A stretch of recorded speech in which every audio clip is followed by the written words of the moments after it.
नमस्ते दोस्तों। Good morning, good afternoon, good evening. जब भी आप देख रहे हो आपका गुड ही होना चाहिए। दोस्तों, हम लोगों ने कंपनी लॉ में लास्ट वीडियो में मेमोरेंडम ऑफ एसोसिएशन प्रॉपर्ली पढ़ लिया था। आज अपन डिस्कस करेंगे डॉक्ट्राइन ऑफ अल्ट्रा वायरस। ये मेमोरेंडम ऑफ एसोसिएशन से ही कनेक्टेड एक टॉपिक है जिसको अपन यहाँ डिस्कस करने वाले हैं। देखो, यहाँ दो वर्ड है। सबसे पहले तो अल्ट्रा और वायरस। अल्ट्रा का मतलब होता है बियॉन्ड और वायरस का मतलब होता है पावर। यानी डॉक्ट्राइन ऑफ अल्ट्रा वायरस उन ट्रांजैक्शंस की बात करता है जो बियॉन्ड द पावर हो। जैसे हम लोगों ने मेमोरेंडम ऑफ एसोसिएशन में ऑब्जेक्ट क्लोज पढ़ा था। ऑब्जेक्ट क्लोज बेसिकली ये समझाता है कि इस कंपनी को बनाया क्यों जा रहा है, इस कंपनी के इनकॉर्पोरेशन का बेसिक उद्देश्य क्या है, ये कंपनी क्या क्या कर सकती है या क्या नहीं कर सकती। वो सारी बातें जो कंपनी कर सकती है वो सारे यहाँ पे लिखे हुए हैं, और जो यहाँ नहीं लिखे हुए कंपनी उन काम को नहीं कर सकती। अगर कंपनी यानी उसका मैनेजमेंट, डायरेक्टर्स वगैरह उसके बिहाफ पर ऑब्वियसली, अगर कंपनी मेमोरेंडम ऑफ एसोसिएशन के ऑब्जेक्ट क्लोज के बियॉन्ड जाकर कोई ट्रांजैक्शन करती है, कोई एक्ट करती है, तो उसको हम क्या कहेंगे? Ultra vires. Beyond the power है, उस कंपनी की पावर के बाहर है। अगर कोई ट्रांजैक्शन अल्ट्रा वायरस होता है तो it will be void. It will be, यानी कंपनी बाहर वालों पे सूट फाइल नहीं कर सकती, बाहर वाले कंपनी पे सूट फाइल नहीं कर सकते। ये क्या हो जाएगा? वॉइड हो जाएगा। दैट मीन्स, सिंपल सी बात है, no suit can be filed against company. Company के अगेंस्ट में कोई सूट फाइल नहीं हो सकता है। अब एक चीज आप समझना, अगर कंपनी चाहे तो अपने ऑब्जेक्ट क्लॉज को ऑल्टर कर सकती है, चेंज कर सकती है। ऑल्ट्रेशन पॉसिबल है, और ऑल्ट्रेशन के लिए स्पेशल रेजोल्यूशन पास करना पड़ता है, साथ में कुछ परमिशंस स्पेसिफिक गवर्नमेंट डिपार्टमेंट्स की लेनी पड़ती है। अभी हम समझेंगे आगे, रीजनल डायरेक्टर वगैरह की परमिशन लेनी पड़ती है। तो परमिशंस वगैरह लेके रेजोल्यूशन पास करना है, और आप अपने ऑब्जेक्ट क्लोज को ऑल्टर कर सकते हो, चेंज कर सकते हो। लेकिन यहां आप समझने की कोशिश करना, अगर कंपनी ने कोई एक्ट पहले कर दिया, यानी कंपनी के उसमें लिखा हुआ था कंस्ट्रक्शन से रिलेटेड, भाई कॉन्ट्रैक्टर का काम कर सकती है, सीमेंट, ईंट, आयरन रॉड वगैरह परचेज करना, इनको सेल करना, कंस्ट्रक्शन मटेरियल को वापस सेल करना, कभी एक्स्ट्रा हो जाए तो सेल भी करना पड़ सकता है। तो परचेज करना, सेल करना, सब कॉन्ट्रैक्टिंग देना, सब कॉन्ट्रैक्टिंग लेना, ये सारी चीज़ें उसमें लिखी हुई थी। उस कंपनी ने क्या किया? एक कंस्ट्रक्शन प्रोजेक्ट को फिनांस कर दिया। सपोज, अब फिनांस तो बियॉन्ड द पावर हो गया।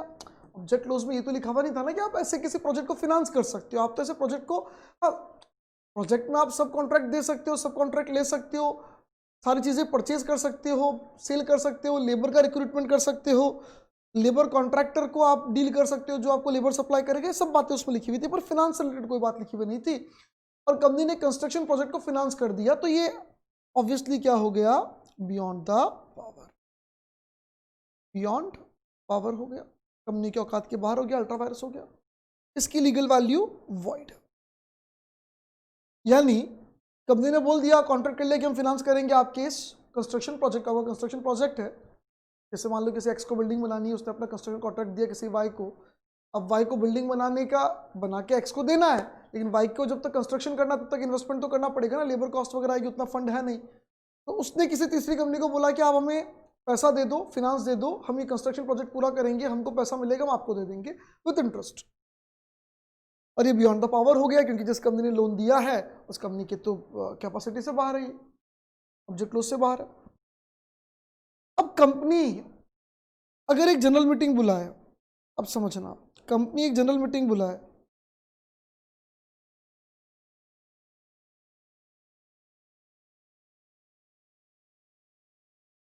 और जनरल मीटिंग में रेटिफाई कर ले। रेटिफाई करने का मतलब होता है पुष्टि करना, सही ठहराना, 100% कंसेंट के साथ, यूनिमियस कंसेंट।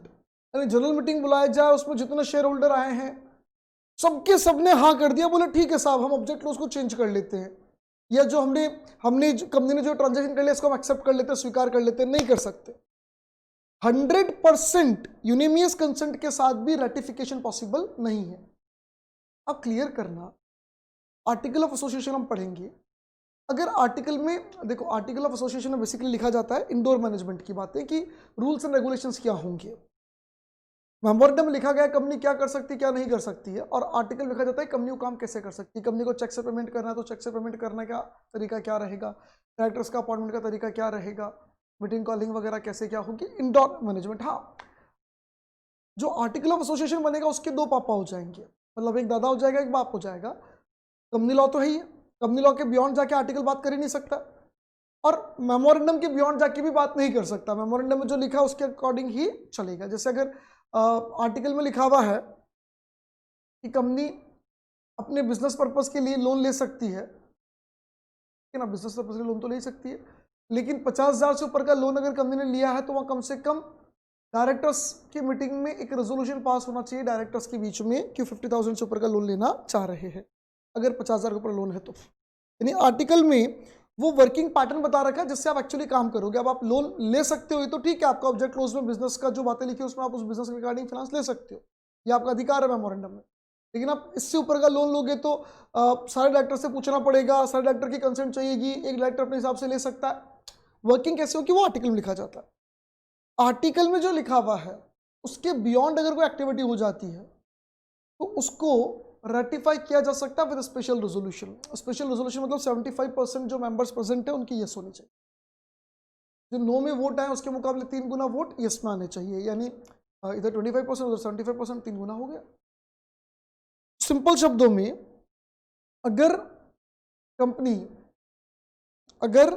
कंपनी यानी उसका मैनेजमेंट आर्टिकल ऑफ एसोसिएशन या किसी और डॉक्यूमेंट के अगेंस्ट जाके कोई काम कर दे तो उस काम को जनरल मीटिंग के अंदर शेयर होल्डर्स रेटिफाई कर सकते हैं, स्पेशल रेजोल्यूशन पास करके ऑल्ट्रेशन कर दो, चलेगा। पर आप मेमोरेंडम के अगेंस्ट चलेंगे नहीं चलेगा। बेसिक उद्देश्य ये है, एक शेयर होल्डर जब पैसा लगा रहा है कंपनी में तो उसको ध्यान रखना चाहिए कि मेरा पैसा कंपनी क्या क्या पर्पस में यूज़ कर सकती है। उसके अलावा किसी और पर्पस के लिए अगर पैसा यूज़ किया जा रहा है तो कहीं ना कहीं शेयर होल्डर के साथ चीटिंग हो रही है, गलत हो रहा है, तो वो नहीं होना चाहिए। इसके लिए ये डेडलॉक कर रखा है, जैसे लॉक ताला लगा रखा है कि आपने जो क्लोज में लिख दिया उसके बाद नहीं कर सकते। हाँ, आपको अगर करना है तो पहले क्लोज चेंज करो, पहले आपका ऑब्जेक्ट क्लोज चेंज करो, उसमें सारे शेयर होल्डर को बुलाओ, अपना हाँ ना बोलेंगे, जिसको पसंद नहीं आएगा वो ना बोलेगा, जिसको पसंद आएगा वो हाँ बोलेगा। फिर भी अगर कुछ आएगा तो शेयर बेच के निकल जाएगा, साहब मेरे को तो नहीं करना, शेयर बेच रहा हूँ मार्केट में, शेयर बेच देगा, जो भी होगा। पहले क्लोज चेंज करो, बाद में आप और क्लोज चेंज करने के लिए भाई रीजनल लेटर वगैरह की अप्रूवल कई बार चाहिए होती है और स्पेशल रेजोल्यूशन तो पास करना ही पड़ता है। लेकिन आपने अगर कर लिया तो फिर वो बियॉन्ड द पावर है, वहाँ कंपनी की कोई लाइबिलिटी नहीं बनती है और कंपनी को बेनिफिट्स भी नहीं पाएंगे।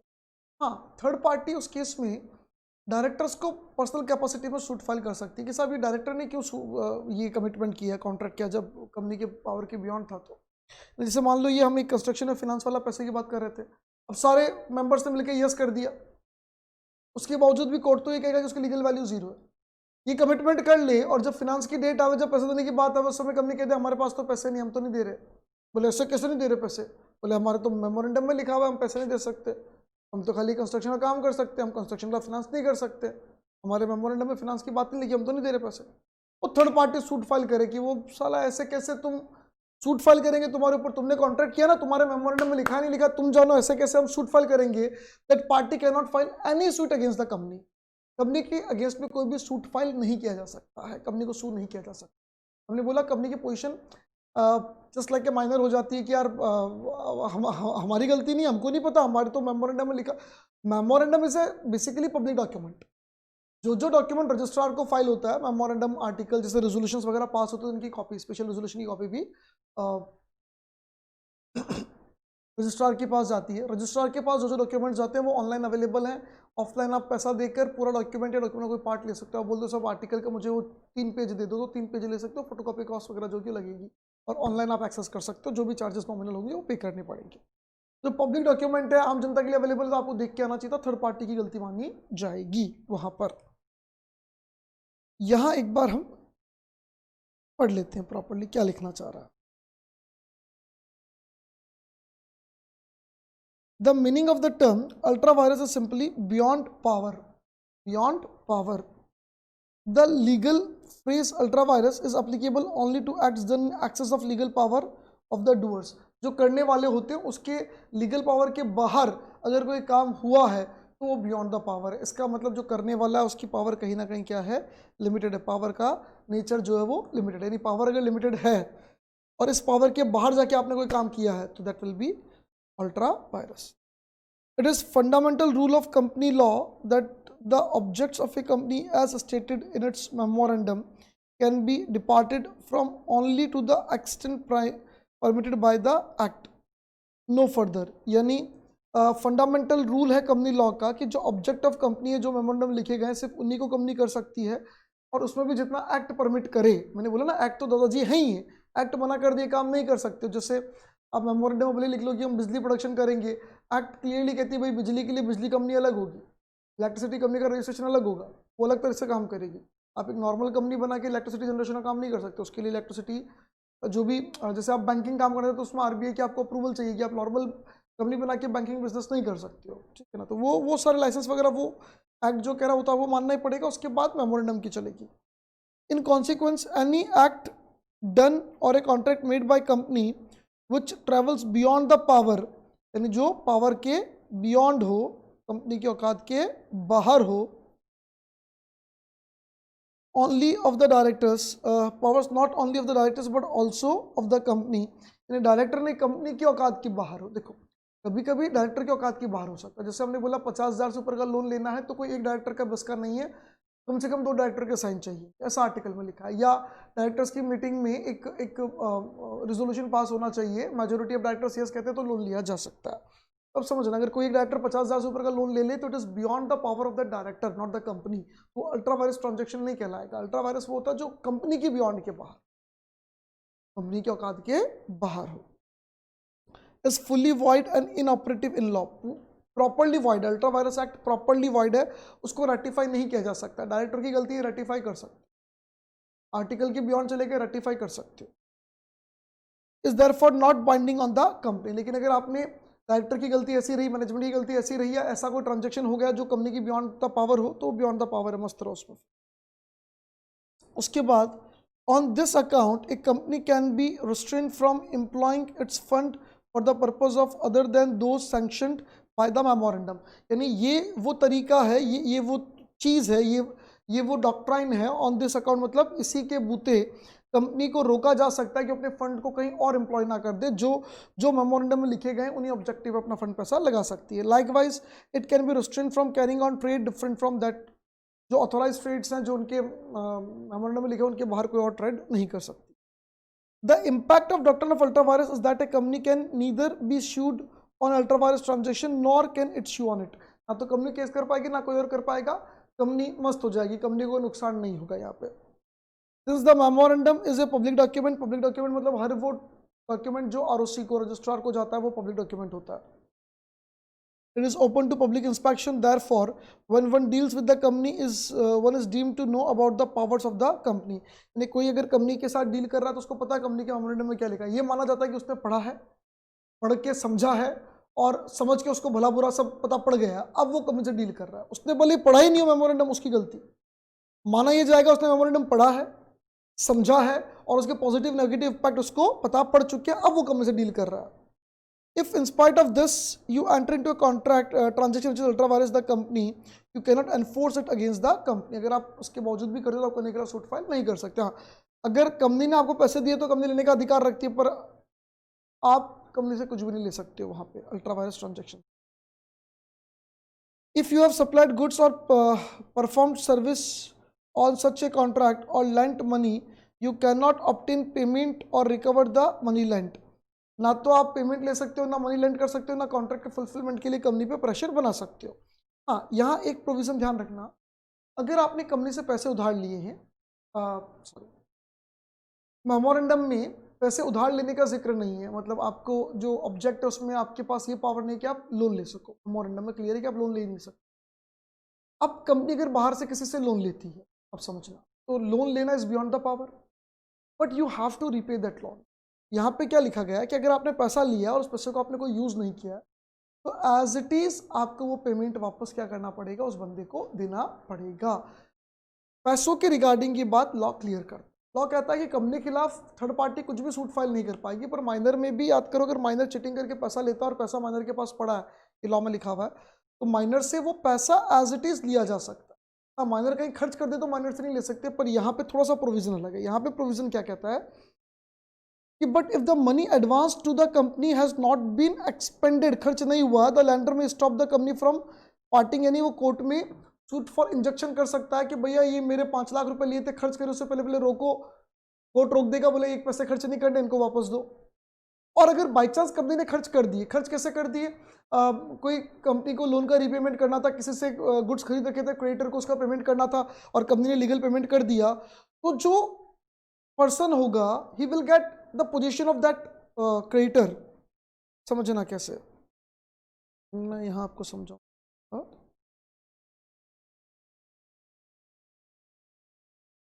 कंपनी जिसको लोन लेने का अधिकार नहीं है, ABC कोई व्यक्ति है, XYZ कोई व्यक्ति है। कंपनी ने ABC से 1 लाख रुपए का लोन लिया, जबकि लोन लेने का अधिकार नहीं था।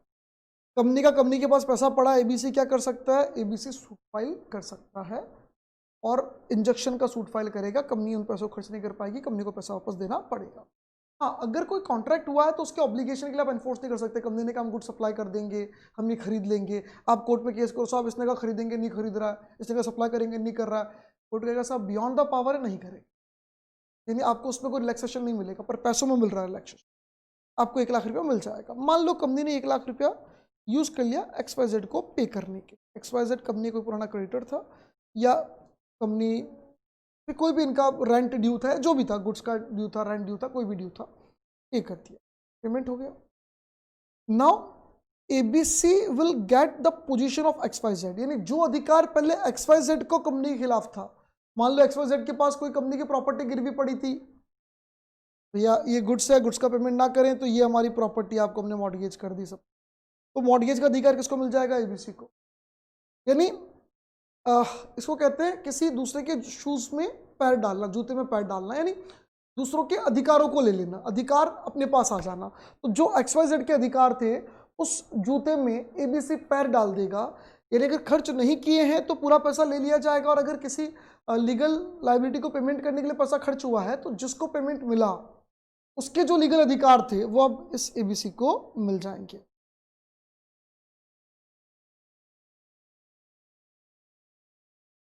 चलिए,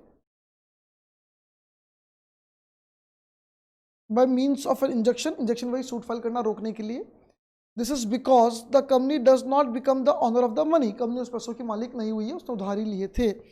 which is ultra vires the company, जबकि अल्ट्रा वायरस कंपनी उसकी मालिक नहीं ना है, तो किसी और के, और कंपनी के अधिकारों के बाहर है। लोन लिया तो पैसा तो कंपनी का ही नहीं, और लोन लेना कंपनी के अधिकारों के बाहर, तो दूसरे का पैसा गलती से कंपनी के पास पड़ा तो दूसरा लेके जाएगा आपका पैसा, उसमें क्या दिक्कत है। As the lender remains the owner, he can take back the property in specific, specie मतलब होता है यहाँ स्पेसिफिक, कि वही पैसा लेके जा सकता है। अगर वो पैसा कहीं खर्च हो जावे तो आप केस कर दो कंपनी को, कंपनी की बिल्डिंग बेच के दो, नहीं मिलेगा, कंपनी की फैक्ट्री बेच के दो, नहीं साहब ये नहीं कर सकते हो। या तो वो पैसा अगर पड़ा करने के पास तो एज इट इज ले लो, नहीं तो कंपनी ने जिसको पे ऑफ किया उसके अधिकार आपके हो जाएंगे, वो जैसे मांगता था वैसे अब आप मांगो, कोई दिक्कत नहीं है। कि उसने कोई सूट फाइल कर रखा था तो उस सूट में आपकी पोजीशन बन जाएगी। अब if the ultra virus loan has been utilized in meeting lawful debt of the company, then the lender steps into the shoe of the debtor paid off, यानी जिसको पे ऑफ कर दिया हमने, तो हमने पे ऑफ कर दिया, उसके शू में आपका पैर चला जाएगा, यानी उसके अधिकार अब आपको मिल जाएंगे। And consequently he would be entitled to recover his loan to the extent from the company, यानी वो अपने लोन को बिल्कुल वापस लेने का अधिकार रख पाएगा उस तरीके से जैसा अधिकार उस रिसीवर के पास जो जिसको पेमेंट मिला है। An act which is ultra vires the company being void, ultra vires the company being void can not be ratified by the share holders. 100% share holder भी अगर हाँ कर दे तो भी वो रेटिफाइड नहीं हो सकता। क्लियर है? देखो यहाँ लिखा है the company can alter the article if the act is within the power of the company but is done in irregularly. यानी मेमोरेंडम के अकॉर्डिंग तो सही है, लेकिन आर्टिकल में जो तरीका होना चाहिए था आपने इरेगुलर तरीके से कर दिया। जैसे मतलब लोन 50,000 रुपये लोन लेने का अधिकार एक डायरेक्टर के पास नहीं था, एक ने ले लिया, तो उसको आप वैलिडेट कर सकते हो। ठीक है, इसमें एक केस लॉ आपको दे रखा है, वही कंस्ट्रक्शन वाला टाइप का है। The main object of the company were to make sell and lend on hire railway wagons वगैरह बनाना, ये सब था काम। दूसरा, to carry on mechanical engineering general contractor purchase mines वगैरह, टू परचेज कोल टिम्बर वगैरह खरीदना, ये सब भाई तो जो रेलवे वगैरह के जो बॉगी वगैरह वैगन वगैरह बनाने थे उसके हिसाब से जो भी चीज़ें चाहिए थी वो काम करना। The director of the company entered into a contract with Riche for financing the construction of a railway line in Belgium. Railway line का कंस्ट्रक्शन था, उसके फिनांस के लिए हम उसके लिए फंड अवेलेबल करवाएंगे, उसके लिए कॉन्ट्रैक्ट साइन कर लिया, और ये ऑब्जेक्ट में लिखा हुआ नहीं है। And the company further ratified this act of the director by passing A special resolution. Company ने स्पेशल रेजोल्यूशन पास करके उस एक्ट को रेटिफाई कर दिया, लेकिन हमने क्या बोला, जो मेमोरेंडम के बाहर है वो रेटिफाई किया ही नहीं जा सकता। आपने रेटिफाई किया तो रेटिफाई भी जीरो है, उसकी लीगल वैल्यू भी जीरो है। The company however repudiate the contract as being ultra vires. लेकिन बाद में कंपनी ने कहा कि नहीं यार अल्ट्रा वायरस, और हम कॉन्ट्रैक्ट को क्या करते हैं, रेप्यूडिएट करते हैं। रिची ने शूट फाइल किया कंपनी पे कि आपने ब्रीच ऑफ कॉन्ट्रैक्ट किया है। उन्होंने दो बातें बोली। उन्होंने बोला पहले तो आपके जनरल कॉन्ट्रैक्टर लिखा हुआ है, तो फिर तो आप ये जनरल कॉन्ट्रैक्टर में फंड भी दे सकते हो, और दूसरा आपने स्पेशल रेजोल्यूशन पास करके आपने आपने इसको रेटिफाई भी कर दिया। कोर्ट ने कहा कि देखो पहली बात तो ये कि जो जनरल कॉन्ट्रैक्टर वर्ड लिखा है उससे आपको लोन देने का अधिकार, फिनांस करने का अधिकार नहीं मिल जाता। आप कंस्ट्रक्शन कॉन्ट्रैक्ट का काम कर सकते हो, ये नहीं कर सकते। दूसरी बात, स्पेशल रेजोल्यूशन पास करके भी नोटिफाई आप रेटिफाई नहीं कर सकते, क्योंकि उसकी लीगल वैल्यू जीरो है, जीरो है, जीरो है, जीरो है, जीरो है। इस contention meaning of the word general contractor और hence within power ratify हो चुका है मेजॉरिटी ऑफ शेयर होल्डर से, दो बातें उसने बोली थी। However it was held by the court that the contract was null and void. Contract जो नल एंड वॉइड है, it said that the terms general contractor was associated with the mechanical engineering. General contractor जो word है वो engineering के साथ जुड़ा हुआ, तो इंजीनियरिंग वाले जो काम है उसके कॉन्ट्रैक्टर की बात है, पैसा देना नहीं है। It had to be read in connection with the company's main business, यानी मेन बिजनेस के साथ जनरल कॉन्ट्रैक्टर लिखा, तो इससे रिलेटेड जो जनरल कॉन्ट्रैक्टर काम होंगे वही यहाँ लिखे जाएंगे, पहली बात है। If the term general contractor was not so interpreted it would authorise the making of the contract making. ठीक है, अगर जनरल कॉन्ट्रैक्टर इस तरीके से नहीं होता तो फिर भी मानते हैं कि आप कर सकते हो, बाकी आप ये काम नहीं कर सकते हो, और अल्ट्रा वायरस है उसको आप रेटिफाई नहीं कर सकते। An ultra virus contract can never be made binding on the company. It cannot become intra vires, मतलब विद इन पावर कभी नहीं आ सकता। By reason of estoppel acquisition lapse of time delay ratification. आप उसको रेटिफाई कर दो, 2 साल 3 साल बीत गए, अब तो सही हो जाएगा, नहीं साहब उसमें भी नहीं होगा। अगर हम उसको एक्सेप्ट कर लें, हम स्वीकार कर लें तो हो जाएगा, नहीं हो जाएगा। कंपनी का कंडक्ट देखते हुए बाय एस्टोपल बाय कंडक्ट हो जाएगा, किसी भी तरीके से नहीं होगा। जो बियॉन्ड द पावर है वो बियॉन्ड द पावर ही रहेगा, किसी भी कीमत में वो स्वीकार्य नहीं हो पाएगा। The whole position regarding the doctrine of ultra virus can be summed up as, पूरी पोजीशन क्या है ये समझने की कोशिश करें। When an act is performed which though legal in itself is not authorized by the object clause of the memorandum or by statute, it is said to be ultra virus the company and has null and void। यानी जो object close से authorise नहीं है, या जो statue नहीं हमारा ये कंपनी लॉ उसके अगेंस्ट में है, तो वो अल्ट्रा वायरस है, वो खत्म है। An act which is ultra virus the company cannot be ratified। unanimous consent मतलब consent of all, 100% consent ले ले तो भी वो ratify नहीं हो सकता है। An act which is ultra virus the directors but intra virus the company, यानी कंपनी डायरेक्टर की पावर के बाहर था पर कंपनी की पावर के अंदर में है, तो वो तो रेटिफाई कर सकते हैं, उसको कंपनी रेटिफाई कर सकती है। If an act is ultra virus the articles it can be ratified। अगर आर्टिकल के अगेंस्ट या डायरेक्टर की पावर के अगेंस्ट था तो उसको रेटिफाई कर सकते हैं, पर मेमोरेंडम के अगेंस्ट है तो उसको रेटिफाई नहीं कर सकते। अब ये कंपैरिजन करता है एडवांटेज और डिसएडवांटेज का। ये कहता है दोनों बातें हैं। एडवांटेज ये है कि शेयर होल्डर ने जिस ऑब्जेक्टिव के लिए पैसा लगाया, जिस मेमोरेंडम को देखकर पैसा लगाया, कंपनी उसी काम को कर रही है, दूसरे काम में हाथ नहीं डाल पा रही है। लेकिन दूसरा है कि कभी कभी अगर कोई दूसरा काम कर भी लिया जाए तो कंपनी को रोका जा रहा है, क्योंकि यार हमेशा एक तरह का बिजनेस नहीं हो सकता है। समय के साथ साथ परिवर्तन जरूरी है और कंपनियां चेंज कर नहीं सकती जल्दी से, और चेंज करना भी हो तो फिर अप्रूवल वगैरह लो और उसके बाद मेमोरेंडम चेंज करे, उसके बाद करो, तो थोड़ा सा डिफिकल्ट है। तो कंपनी को फ्लेक्सिबिलिटी नहीं मिल पा रही है, ये डीमेरिट है, डिसएडवांटेज है। और एडवांटेज ये है कि मेंबर ने जिस चीज के लिए पैसा लगाया था पैसा वही खर्च हो रहा है, कहीं और पैसा खर्च नहीं हो रहा। Article of association, article of association में इंटरनल मैनेजमेंट की बातें होती है, इंटरनल रूल्स एंड रेगुलेशंस की बातें होती है कि कंपनी कैसे कैसे क्या काम कर सकती है, जो काम करने हैं वो कैसे कर सकती है। अगर परचेज करना है तो परचेज करने का अधिकार किसके पास कितना क्या होगा, सेल करना तो किसके पास कैसा क्या अधिकार होगा, ये सारी बातें आर्टिकल ऑफ एसोसिएशन में लिखी जाती है। आर्टिकल ऑफ एसोसिएशन के स्टैंडर्ड फॉर्मेट कंपनीज एक्ट के शेड्यूल 1 में बने हुए। अगर कोई कंपनी अपना आर्टिकल नहीं बनाती तो शेड्यूल एज इट इज मान लिया जाता, वो आपका आर्टिकल।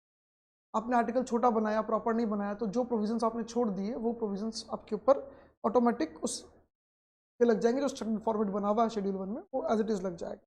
तो आपने 10 बातें आर्टिकल में होनी चाहिए, मान लो आपने 10 में से 3 बातें ही लिखी, तो बाकी 7 बातें जो स्टैंडर्ड फॉर्मेट में शेड्यूल 1 में जो स्टैंडर्ड टेबल दे रखी है उसमें जो आपका फॉर्मेट बना हुआ वो एज इट इज कंटेंट आपके आर्टिकल की तरह मान लिया जाएगा। The article of association of a company are rules and regulations, इसके 2 बाप हो गए, मेमोरेंडम और कंपनी लॉ, दोनों के बियॉन्ड नहीं जा सकता। Which are frame to manage its internal affairs, internal affair, sorry ये वाला अफेयर नहीं रे, मतलब जो रोजमर्रा का काम होता है ना वो, हाँ।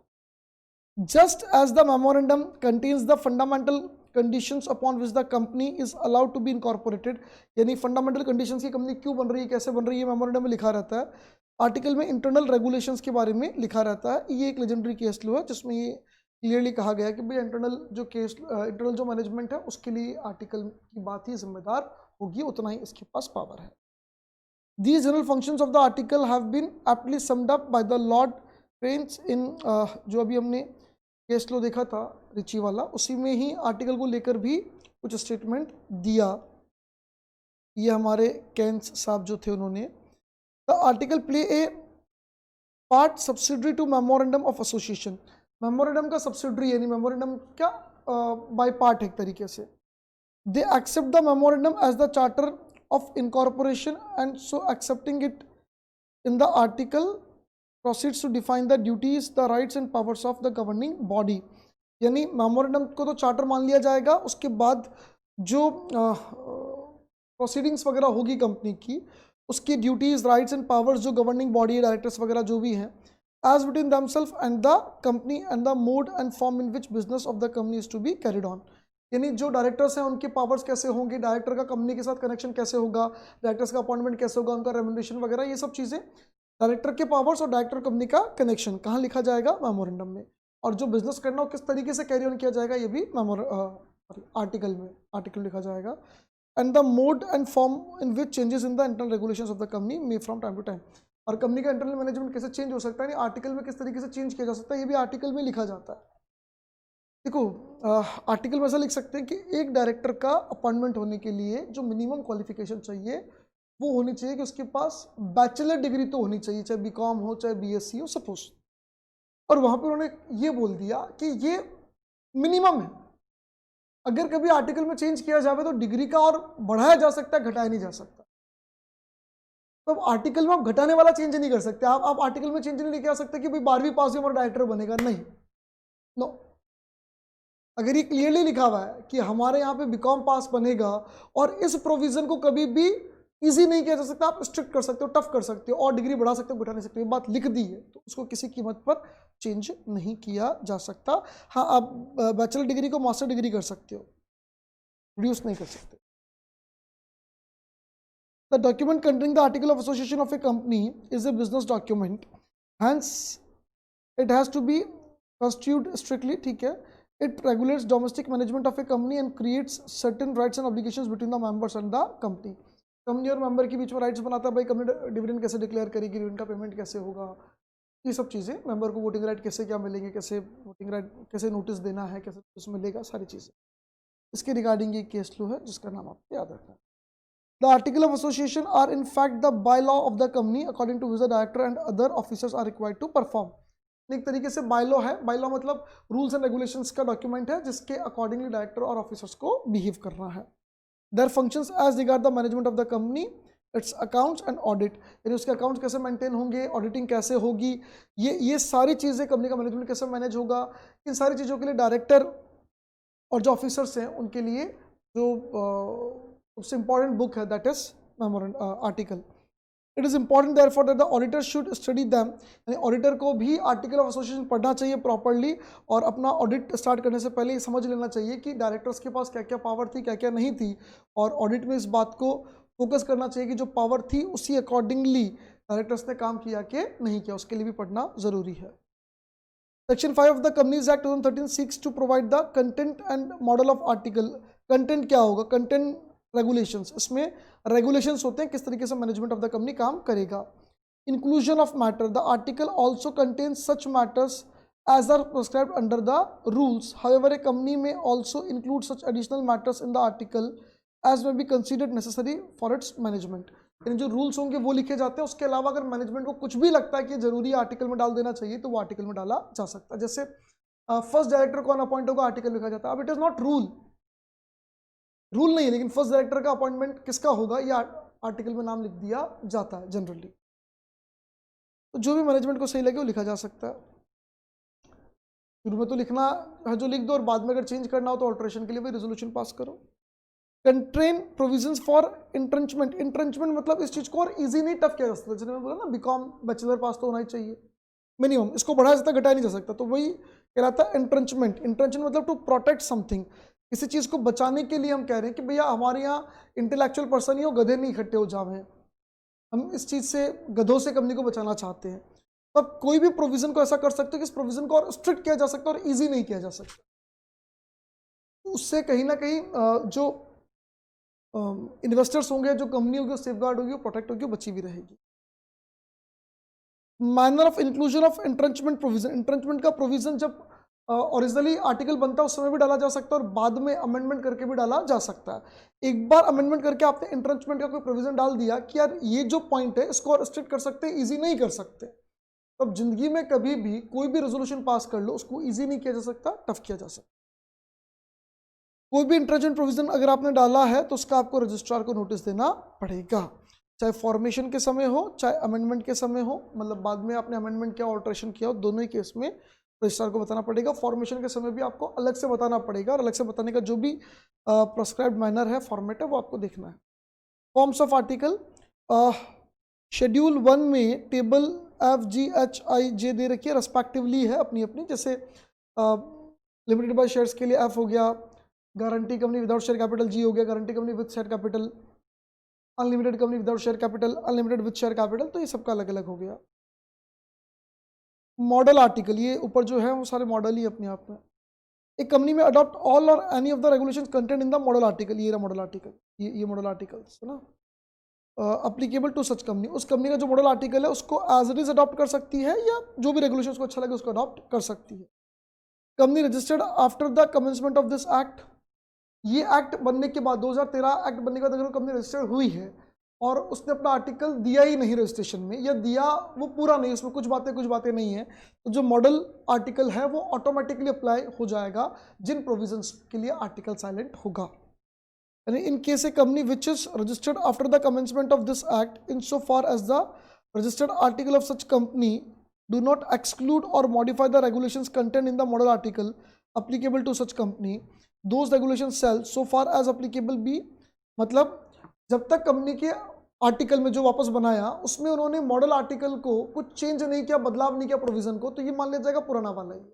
मतलब आपने कुछ नहीं लिखा तो पुराने वाले को, पुराना वाला मतलब जो हमने मॉडल आर्टिकल शेड्यूल 1 में FGHI जो दे रखा है वो एज इट इज मान लिया जाएगा। यानी लॉ क्या बोलता है, अगर कंपनी के आर्टिकल में मॉडल आर्टिकल के प्रोविजंस को मॉडिफाई किया गया है, चेंज किया गया है, कुछ अलग से बातें की गई है, कुछ एक्सक्लूड किया गया, कुछ किया गया, तो हम उसको मानेंगे।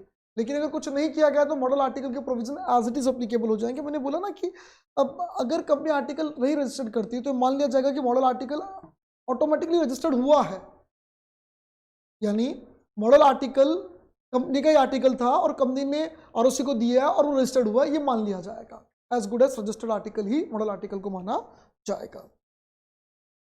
मेमोरेंडम और आर्टिकल में बेसिक डिफरेंस क्या है? ऑब्जेक्टिव, मेमोरेंडम का बेसिक ऑब्जेक्टिव होता है कि कंपनी क्या कर सकती है, क्या नहीं कर सकती है, कंपनी के ऑब्जेक्टिव को डिफाइन करना, और आर्टिकल का होता है rules and regulations of internal management बताना। रिलेशनशिप, मेमोरेंडम बताता है कंपनी और आउटसाइडर का रिश्ता, कि भैया बाहर वाला जब डील करे तो एक बार देख ले मेमोरेंडम में क्या लिखा हुआ है, कैसा लिखा हुआ है, क्या है, कंपनी क्या ऑब्जेक्ट रखती है, क्या नहीं कर सकती, कंपनी का नाम क्या है, बाहर वाले के लिए भाई तू कंपनी से बात करे तो इस नाम से कर, कंपनी का ऑफिस कहाँ है, कौन सा स्टेट में, तो बाहर वाले को पता रहे कंपनी कहाँ सिचुएटेड है, कंपनी की लायबिलिटी लिमिटेड है क्या अनलिमिटेड, बाहर वालों को पता रहे डील करने से पहले बेसिकली। तो ये बाहर वालों के साथ रिश्ता बताता है, और जबकि आर्टिकल अंदर वालों का रिश्ता बताता है कि आपके पास क्या पावर है। ऑल्ट्रेशन, मेमोरेंडम में ऑल्ट्रेशन करना थोड़ा सा डिफिकल्ट है, इसमें हमने बोला इन मोस्ट केसेस परमिशन चाहिए रीजनल डायरेक्टर की या ट्रिब्यूनल की, मोस्ट केसेस, हमेशा नहीं चाहिए, और उसके बाद भी रेजोल्यूशन तो पास करना ही पड़ेगा। आर्टिकल में सिर्फ स्पेशल रेजोल्यूशन पास करके काम हो जाता है। अल्ट्रा वायरस, जो मेमोरेंडम के लिए अल्ट्रा वायरस है, यानी मेमोरेंडम की पावर के बियॉन्ड है, वो एक्चुअली अल्ट्रा वायरस एक्ट कहलाता है, और उसको कभी भी इंट्रा वायरस नहीं किया जा सकता, उसको रेटिफाई नहीं किया जा सकता। जो आर्टिकल के अगेंस्ट है या आर्टिकल की बियॉन्ड द पावर है, उसको रेटिफाई किया जा सकता है। कभी आपको अल्ट्रा वायरस एक्ट लिखा रहे सिंपल, तो ये मान के चलिएगा कि हम वहाँ अल्ट्रा वायरस में मेमोरेंडम की ही बात कर रहे हैं।